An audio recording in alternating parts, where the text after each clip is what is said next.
প্রধানমন্ত্রী নরেন্দ্র মোদীর নির্বাচনী জনসভায় যাওয়ার পথে গাড়ি উল্টে আহত হলেন 30 জন বিজেপি কর্মী সমর্থক। আহতদের মধ্যে 18 জনকে জলপাইগুড়ি গভর্নমেন্ট মেডিকেল কলেজ হাসপাতালে ভর্তি করা হয়েছে।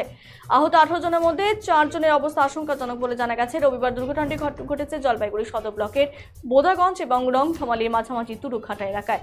এদিকে ঘটনার খবর পাওয়া মাত্রই ধূপগুড়ির ময়নাতলী এলাকার প্রধানমন্ত্রীর নির্বাচনী সভা থেকে হাসপাতালে ছুটে আসেন জেলা বিজেপি কর্মী নেতারা।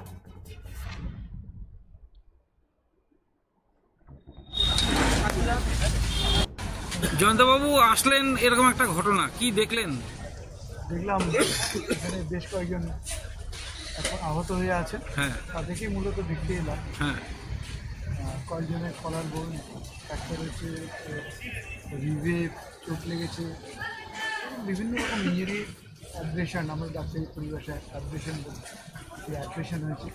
মোটামুটি কিছু কিছু আছে যেগুলো একটু ভালোই ইঞ্জুরি হয়েছে। হ্যাঁ, এবং সত্যি কথা বলতে কি কয়েকজনের হেড ইঞ্জুরি হওয়ারও সম্ভাবনা ছিল। এমনি মাথা লেগেছে, বাট এটা মারাত্মক কিছু হয়নি। তবে একজনের আঙুলটা অনেকটাই চলে গেছে, মানে অনেকটাই কেটে গেছে, অনেকটা পার্ট চলে গেছে। আমরা ওকে শিলিগুড়িতে পাঠালাম, ওকে প্লাস্টিক সার্জারি, মানে নার্সিংহোমে। তো বললাম